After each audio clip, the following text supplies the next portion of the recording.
Alerta Geral. Bate-papo político com os jornalistas Luzenor de Oliveira e Beto Almeida. A minha conversa inicial hoje é com o professor Paulo Bacelar para falar sobre um assunto que mexe com a vida de quase 800 mil brasileiros e milhares no Ceará. O projeto de lei enviado pelo governo federal que regulamenta a atividade de motorista de aplicativo começa a tramitar na Câmara Federal, mas a proposta assinada pelo presidente Lula sofre resistência. A Federação Brasileira de Motoristas de Aplicativos criticou o projeto de lei e discorda da jornada limitada, do modelo de contribuição previdenciária e da forma de remuneração. Ouvintes de diferentes partes do Ceará nos encaminharam ao jornal Alerta Geral pedido para nós aprofundarmos esse assunto com o professor Paulo Bacelar, a quem eu desejo votos de boas-vindas ao jornal Alerta Geral. Bom dia, professor. Bom dia, Luzenor. Bom dia a todos os ouvintes do programa Alerta Geral. Você já fez uma leitura aprofundada sobre essa proposta encaminhada pelo governo federal. A Federação Brasileira de Motoristas e Aplicativos tem razão nessas críticas ao projeto, nessa abordagem sobre o modelo de contribuição previdenciária, jornada de trabalho e também remuneração para esses profissionais? Olha, Luzenor, eu acho que quem é mais certo de falar sobre isso são eles mesmos, né? Então essa questão realmente da limitação da jornada de trabalho, a questão até da fiscalização, como é que vai ser feita essa fiscalização, eu acho que trava um pouquinho aí o trabalho dos motoristas de aplicativo. Agora, o que eu gostaria de pontuar é que já existe a lei, né, a Lei 8.213, que fala da Previdência, e muita gente até discorda dessa posição, acham que o motorista de aplicativo seria um CLT, né? Seria um seletista, um empregado, mas eu discordo dessa linha de raciocínio e entendo que ele seria um prestador de serviço mesmo. Então, sempre que a gente fala de previdência, né, de contribuições previdenciárias, nós falamos também do contribuinte individual que presta serviço para uma empresa. Essa empresa é obrigada a recolher a partir de 2003, a partir da Lei 10.666 de 2003, é obrigada a recolher dos seus prestadores de serviço a alíquota de 11% sobre a sua remuneração. E paga mais 20% sobre a folha de pagamento, exceto algumas entidades. Por exemplo, um time de futebol, por exemplo, não paga 20% sobre a folha, paga 5% sobre a remuneração bruta dos seus espetáculos nos estádios de futebol, né? Dos jogos de futebol profissional. Então tem uma diferença de pagamento dessa alíquota patronal. No caso desse projeto, ele especifica para eles, né, diminuindo essa alíquota de 11% para 7,5%, quer dizer, ele pagaria menos do que o prestador de serviço normal, e mantém esses 20% sobre a remuneração do motorista. Lembrando que é 7,5%, Luzenor, limitado a 25% sobre a sua remuneração, ou seja, não é sobre a remuneração completa, total. Entendi. Né? Então, a hora trabalhada seria de R$ 32,10 e tirando 25% dessa hora, que é 8,02%, o servidor, né, o segurado, o trabalhador, que seria segurado da Previdência, pagando a Previdência, pagaria 7,5% sobre esses 8,02%. Ou seja, professor Paulo Bacelar, pelo entendimento aí, a remuneração, o teto para esse recolhimento da Previdência Social seria o salário mínimo, ou seja, R$ 1.412, né? O piso, né? É o piso. Piso não, o teto, né, professor Paulo Bacelar? O piso, não?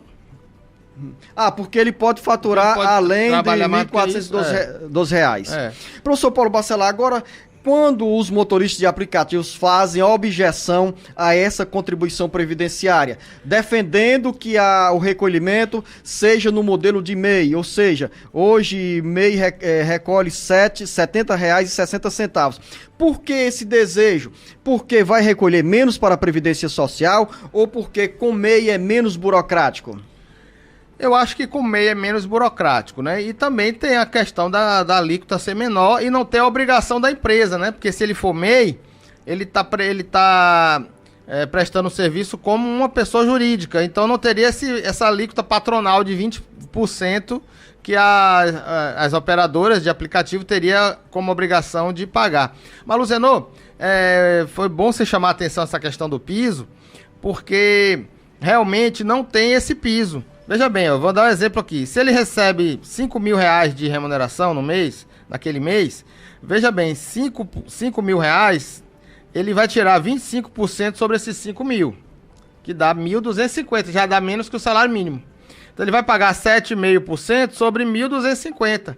E a diferença para 1.400, ele teria que complementar com 20% sobre a alíquota da diferença dessa diferença até o mínimo, que é 1.412, né? Ó, 1.412. Mas aí não estaria criando uma categoria especial de contribuintes, não, professor Paulo Não, Bacelar? porque o contribuinte individual que presta serviço à empresa hoje, que ele prestar um serviço a uma empresa que o serviço seja menor do que o salário mínimo, ele vai ter que complementar também. Então ele se iguala aos outros, só que a alíquota dele é menor, mas se ele pagar menos do que o salário mínimo, ele vai ter que fazer a complementação igual aos outros segurados. Eu acho que é uma confusão, eu acho que não está bem claro essa questão do mínimo, e isso deve ser esclarecido quando for normatizado, como for regulamentado esse projeto de lei. Temos 45 dias de debate na Câmara Federal, depois o projeto vai para o Senado. Se houver alteração no texto originário da Câmara, essa proposta volta à Câmara dos Deputados. Ou seja,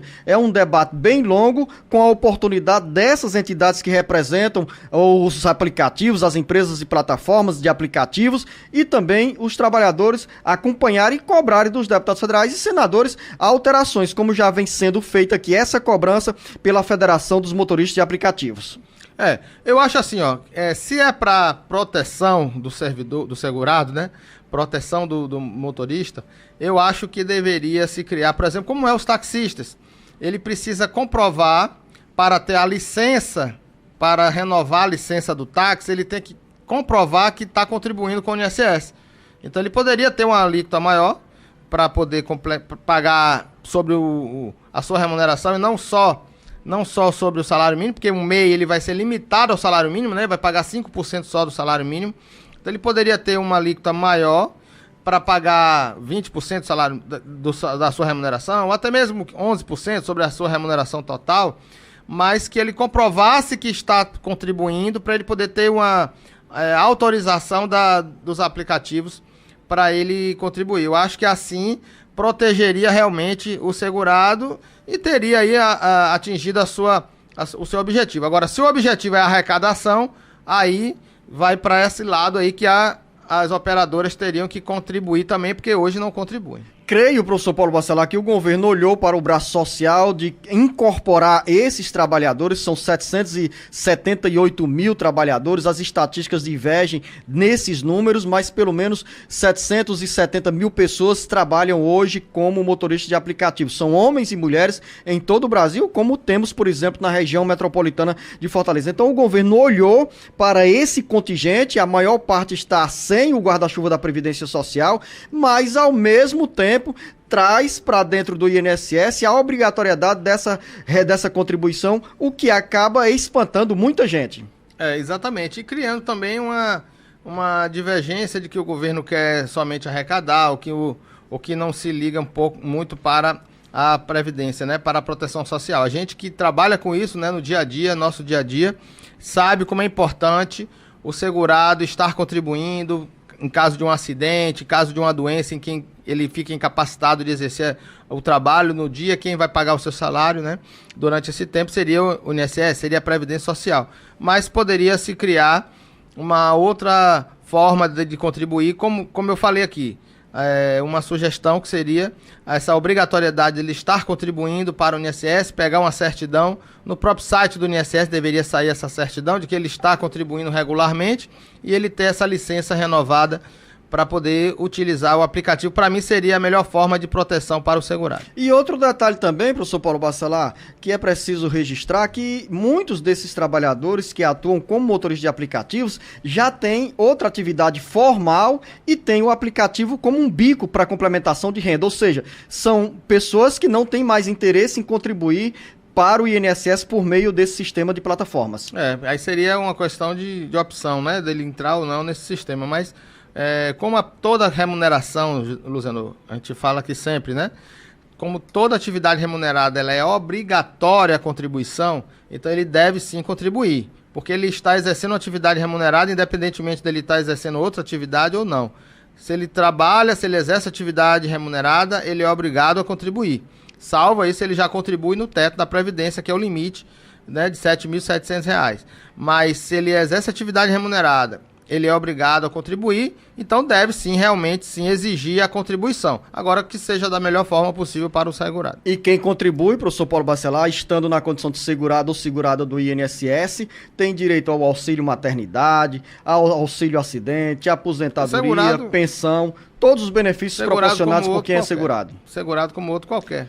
Agora, lembrando que essa proposta, ele vai contribuir com um valor menor do que os segurados atuais, que pode ser de 5% do salário mínimo, se for MEI, 11% sobre o salário mínimo, se for do plano simplificado de previdência, ou 20% entre o mínimo e o teto da previdência. Eles têm já uma opção de 7,5%, limitada a 25% sobre a sua remuneração. Valeu, professor Paulo Bacelar, neste chamado hoje aqui, nesta sexta-feira, dentro do Bate-Papo Político, e dizer que o professor Paulo Bacelar, que está a caminho do Cariri, tem palestra nesse sábado sobre Previdência Social, reunindo os advogados da área previdenciária em Juazeiro do Norte, ou Crato, professor Paulo? Juazeiro do Norte, no Hotel Verdes Vales, teremos aí mais quatro professores de nome nacional palestrando sobre atividade rural, sobre contribuições dos segurados.